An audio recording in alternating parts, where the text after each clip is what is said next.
आज हम बात करेंगे साइकोलॉजी ऑफ मनी किताब के बारे में। अध्याय एक। कोई भी पागल नहीं है। मॉर्गन हाउसल इस अध्याय में यह समझाने की कोशिश करते हैं कि पैसों के बारे में हर व्यक्ति की सोच और व्यवहार अलग अलग होता है। यह फर्क केवल शिक्षा या समझ का नहीं बल्कि अनुभवों का नतीजा है।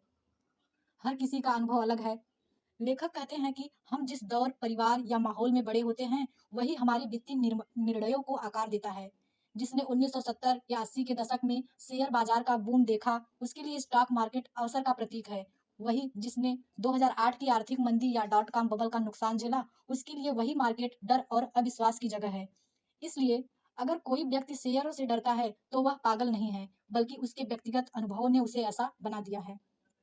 पैसा और व्यक्तिगत दृष्टिकोण। पैसा केवल गणित नहीं है, यह भावनाओं, कहानियों और अनुभवों का मेल है। कुछ लोग बचत को सुरक्षा मानते हैं, कुछ लोग खर्च को जीवन का आनंद समझते हैं, कुछ लोग जोखिम लेने में विश्वास रखते हैं। इन सबका कोई एक सही तरीका नहीं है, सभी ने अपने अपने संदर्भों में सही होते हैं। ऐतिहासिक परिप्रेक्ष्य बनाम व्यक्तिगत परिप्रेक्ष्य। हम अक्सर सोचते हैं कि लोग इतिहास से सीखते हैं, लेकिन असलियत में लोग अपने जीवन काल और अनुभवों से सीखते हैं। 20वीं सदी के शुरुआती दौर में महामंदी झेलने वाली पीढ़ी बहुत सावधानी और मितव्ययी रही। वही 1990 और 2000 में तकनीक उछाल देखने वाली पीढ़ी अधिक आशावादी और जोखिम लेने वाली हो गई।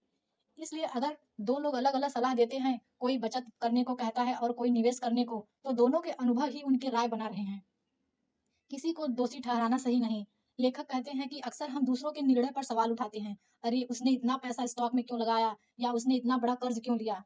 लेकिन हमें यह समझना चाहिए कि हर कोई अपने संदर्भ और अनुभव के हिसाब से निर्णय लेता है। जिसने कभी गरीबी नहीं झेली वह ज्यादा सुरक्षित रास्ता चुन सकता है, जिसने हमेशा समृद्धि देखी वह ज्यादा जोखिम ले सकता है। दोनों गलत नहीं है। भावनाएं बनाम तर्क।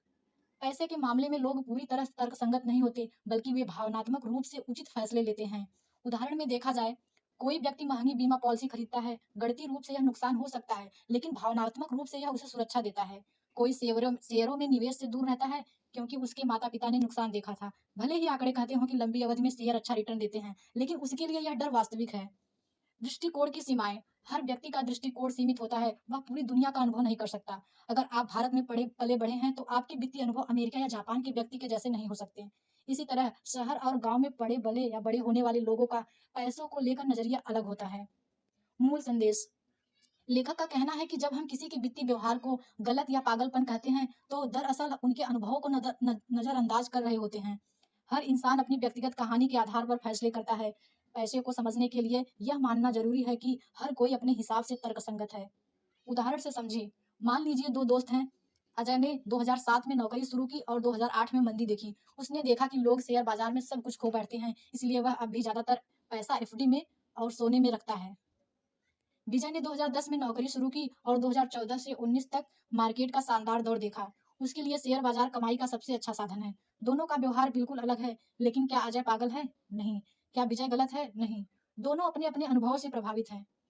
अध्याय का निष्कर्ष। कोई भी पागल नहीं होता। हर कोई अपने अनुभव और परिस्थितियों के अनुसार निर्णय लेता है। पैसा व्यक्तिगत है, सिर्फ आंकड़ों और गणनाओं का खेल नहीं, बल्कि भावनाओं, डर और उम्मीदों का भी खेल है। दूसरों को समझने की कोशिश करें। किसी के वित्तीय फैसले का मजाक उड़ाने से पहले यह सोचें कि उसके अनुभव अलग हो सकते हैं। वित्तीय विविधता स्वाभाविक है। अलग अलग लोग अलग अलग रणनीति अपनाएंगे और यह सामान्य है। गहराई से सीख। हमें अपनी वित्तीय यात्रा में यह स्वीकार करना चाहिए कि दूसरों के अनुभव के हमारे जैसे नहीं होंगे। हमें एक ही सही रास्ता खोजने के बजाय अपनी परिस्थितियों के लिए उचित तरीका चुनना चाहिए। और सबसे अहम, वित्तीय सफलता केवल ज्ञान से नहीं, बल्कि व्यवहार और दृष्टिकोण से तय होती है।